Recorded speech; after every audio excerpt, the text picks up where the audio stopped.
Assalamu alaikum rahmatullahi wa barakatuh, liebe Geschwister. Ich bin hier im Agadir am großen Markt. Kann ich jedem mal empfehlen, wenn er in Agadir vorbeikommt. Und ich bin mal auf den Markt gegangen und habe das Trikot von meinem neuen Lieblingsspieler, einem meiner neuen Lieblingsspieler gesucht.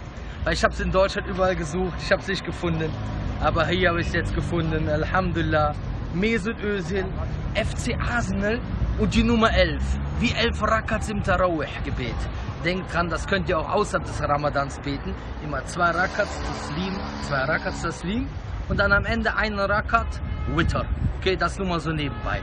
Aber ich gebe jedem den Ratschlag, sich auch so ein Trikot zu besorgen, ja, weil das ist mein neuer Lieblingsspieler oder einer meiner neuen Lieblingsspieler, weil er sich nicht von den Medien kaputt machen lassen hat, von diesem Medienterror. Und wir als Muslime, wir dürfen nicht auf diesen Medienzug aufspringen, wenn einem Bruder Unrecht getan wird. Ja, weil das ist leider das Problem, was wir immer wieder sehen. Die Medien hetzen und wiederholen ihren Schrott so lange, bis es gar keinen Widerspruch mehr geben darf. Und mit diesem Trikot, wenn man das anzieht, gibt man einen Widerspruch. Und man eröffnet damit eine Diskussion. Ja? Warum trägt er trotzdem dieses Trikot? Ganz einfach, weil ihr labert. Deswegen, weil euer Gelaber mir auf den Keks geht. Ganz genau.